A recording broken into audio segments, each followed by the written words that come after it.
করে এখান থেকে নরমালি সেকশন 6 থেকে 9 অবধি যে প্রশ্ন আসবে সেগুলো হচ্ছে তোমার জিজ্ঞেস করবে যে লিগ্যাল ডিসেবিলিটি কাকে বলে, লিগ্যাল ডিসেবিলিটি এক্সেপশনটা কি। এটা কি রিটেনের জন্য স্যার? রিটেনের প্রশ্ন। প্রিলিমিনারিতে তোমাকে প্রশ্ন দেবেন হচ্ছে নরমালি নিচের কোনটা লিগ্যাল ডিসেবিলিটি এটা বলবে। তারপরে বলবে ফিল্মের ক্ষেত্রে লিগ্যাল ডিসেবিলিটি অ্যাপ্লাই হয় কিনা এটা বলে দেবে। তারপরে বলবে যে তোমার হচ্ছে একটা ইলাস্ট্রেশন তুলে দেবে যে এখানে তুমি কতদিনের মধ্যে মামলা করতে পারবে বলবে। এই জিনিসগুলো তুমি বেসিক্যালি প্রিলির প্রশ্ন। রিটেনের হচ্ছে তোমার লিগ্যাল ডিসেবিলিটি, কয় ধরনের লিগ্যাল ডিসেবিলিটি, কিভাবে তুমি লিগ্যাল ডিসেবিলিটি ফাইন করো, লিগ্যাল ডিসেবিলিটি হলে সেটার এক্সেপশন সহ লেখো, এগুলো হচ্ছে রিটেনের। এক্সেপশন কোথায় পাবা? সেখানে এটা পাবা, সেকশন 9 এ পাবা এক্সেপশন। বুঝছো? জি স্যার। ওকে এতদূর পর্যন্ত ক্লিয়ার নাকি? বাকিরা বলো কিছু। জি স্যার বুঝতে পারছি। ওকে আচ্ছা, কন্ট্রিবিউটর 12 জন। আমাদের কি মানে আমার কি এখানে 12 জন, আমার টোটাল কতজন বলো তো? আমি এক্স্যাক্টলি নাম্বারটা জানি না। কতজন? 13 জন স্যার। 13 জন। তাহলে 13 জন হলে তো 11 জন আসছে প্রেজেন্ট, 2 জন অ্যাবসেন্ট। স্যার নাইট ভাই জয়েন করে নাই, আর হচ্ছে স্যার সোনিয়া আপু মাত্র লিভ হইলো। সোনিয়া আপু ছিল এতক্ষণ। আচ্ছা সোনিয়া এই স্যার। ঠিক আছে। তাহলে মেম্বার আমাদের ঠিক আছে। এখন এটা একটা হিসাব রাখতে হবে। আমি তো বুঝতেছি না আসলে আমাদের কতজন পড়তেছে এখানে। আচ্ছা দুইজন নতুন অ্যাড হয়েছিল স্যার, যে বনিয়ামিন আর হচ্ছে স্যার নাহিদ। ওকে সবাইকে আমি এখন চিনি মোটামুটি। তো ওকে ডান। এরপরে যেটা আসছে সেটা হলো সেকশন 10টা আমরা দেখি। সেকশন 10টা আমরা জাস্ট একটু এমনি মাথায় রাখো। Suit against express trustees and their representatives. আচ্ছা এক্সপ্রেস শব্দটা ইউজ করা আছে কি? এক্সপ্রেস। আর আরেকটা শব্দ ইউজ করা আছে ট্রাস্টিস। কয়টা শব্দ আছে এখানে? দুইটা, এক্সপ্রেস আর ট্রাস্টিস। তাহলে ইমপ্লাইড যে ট্রাস্ট কাকে বলে? ট্রাস্ট কিভাবে তৈরি হয় জানো তোমরা?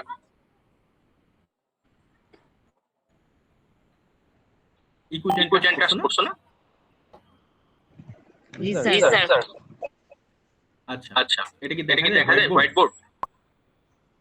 না স্যার, আপনার জি দেখা যাচ্ছে স্যার, আইনটা আগেরটাই দেখা যায় না? জি স্যার। দাঁড়াও স্টপ শেয়ারিং দেই।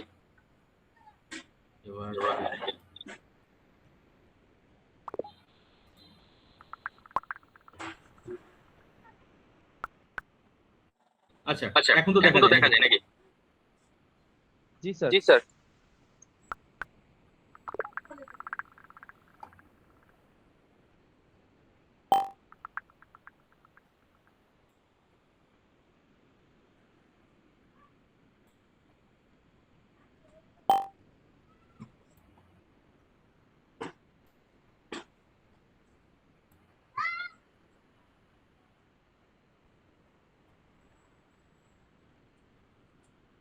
এখানে এর মনে করো এই জমিটা আছে, হ্যাঁ এই যে জমিটা আছে।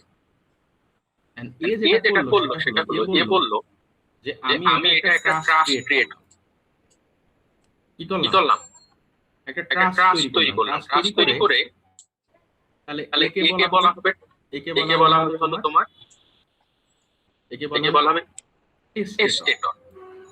বাংলায় যেটা বলে টেস্টেটর।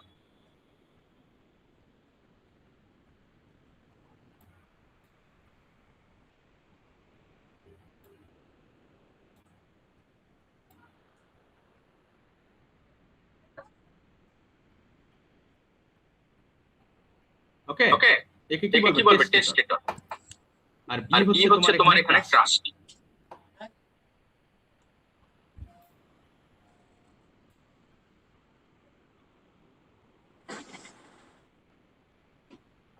এটার মালিক কে? জমিটার বলো তো এ যেটা করলো সেটা হলো এ বলতেছে আমি তো এই জমিটা দেখভাল করতে পারি না, আমি বি কে ট্রাস্টি নিয়োগ করলাম। ট্রাস্টি মানে বেসিক্যালি একটা ম্যানেজার। ট্রাস্টি মানে কি? ম্যানেজার। ঠিক আছে। বি কে একটা ম্যানেজার নিয়ে বলবো বা ট্রাস্টি নিয়ে। এখন বি এর যেটা কাজ হবে সেটা হচ্ছে জমি দেখভাল করা, এই জমি থেকে যত উৎপাদন হয় সেগুলো অ্যাকুমুলেট করে রেখে দেয়া বা যার জন্য হোক সেটা যেরকম ডিরেকশন দেয়া আছে সেরকম, এবং সেটা এক্সপ্রেসলি কোনো একটা এক্সপ্রেস মানে কি বলছে সে মৌখিকভাবে বলছে, মানে ইমপ্লাইডলি তৈরি হয় না, লিখিত হতে পারে বা ওরালি হতে পারে। এক্সপ্রেসলি একটা ট্রাস্ট তৈরি করছে,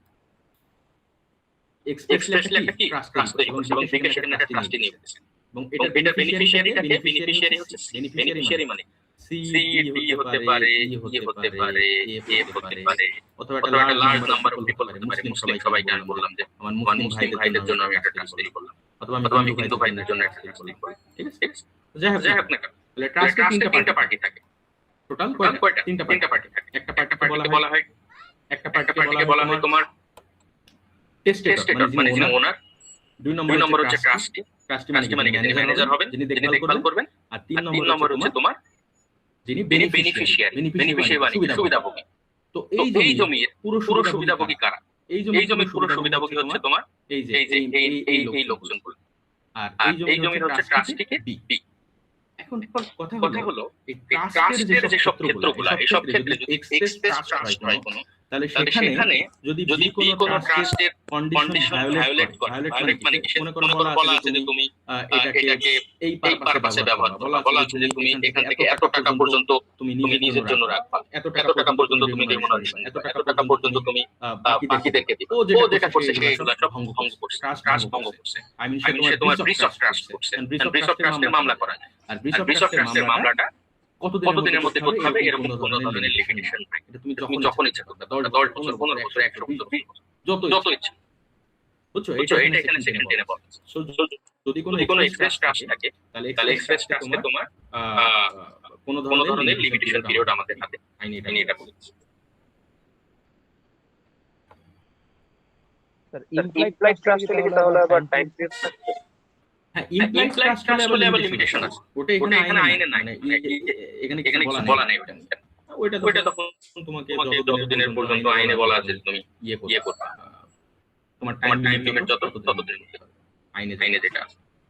তো বেসিক্যালি যদি এক্সপ্রেস ট্রাস্ট হয় তাহলে তুমি তোমার জন্য কোনো লিমিটেশন পিরিয়ড নাই, যখন ইচ্ছা তখন মামলা করতে পারো, 1 বছর 2 বছর 5 বছর 10 বছর। এখন একটা উদাহরণ দিই আমি, তাহলে আরো ভালো বুঝতে পারবা। ওয়াকফ নাম শুনছো না তোমরা? হ্যালো স্যার, ওয়াকফ। তো ওয়াকফগুলো এটাও এক ধরনের ট্রাস্ট। সো কোনো একটা মনে করো কোনো একটা জায়গায় একটা ওয়াকফ তৈরি করছে, একটা ওয়াকফ তৈরি করার পর ওই ওয়াকফে একজনকে তোমার মুতুয়ালি নিয়োগ করছে। মুতুয়ালি হচ্ছে ট্রাস্টি বেসিক। তো উনি ওই টাকা পয়সা সরাইছে, তাহলে ওই লোকের এগেইনস্টে যে কোনো সময় মামলা করা যাবে। অথবা হিন্দুদের ক্ষেত্রে দেখবা, হিন্দুদের বলা হয় দেবত্ব সম্পত্তি, দেবত্ব সম্পত্তি মানে দেবীর নামে বা কোনো একটা মন্দিরের নামে কোনো একটা সম্পত্তি দিয়েছে, ওটা এক ধরনের ট্রাস্ট। ওইটা মনে করো কেউ ওই টাকা পয়সা সরাইছে, ওটাও তুমি যে কোনো সময় মামলা করতে। বুঝা গেল? জি স্যার, বুঝতে পারছি। ওকে, আমি একটা কলটা শেষ হয়ে যাবে, তোমাদের আরেকটা লিংক দিচ্ছি, তোমরা জয়েন করো। ওকে ওকে স্যার।